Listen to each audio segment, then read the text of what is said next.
過去一段時間，大家我都要用撲心撲命嚟形容點樣去做好個工程。我頭先入嚟都睇到申請我哋簡約公屋居民嘅心聲，大家真係捱緊貴租，居住環境好差。其實大家嘅願望我哋係知道嘅，我哋希望由收地盤開始就努力緊握每一天，成績非常之好。第一期係18層高，第二期係19層高，用嘅時間1年半都唔到。根據建築署講，呢個係破咗香港高層建築嘅紀錄嘅。頭先我見到有個麵包機啦嚇，只要喺銀行會登記咗咧，係每日都可以有免費嘅麵包喺麵包機度攞啦。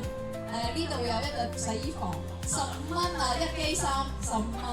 今日第一期交鎖匙就即時會有新嘅小巴線叫83號 B 啊，就去彩虹嗰個地鐵站，所以大家嘅出入咧都係好方便。希望第一期入伙嘅居民住得開心，多謝大家。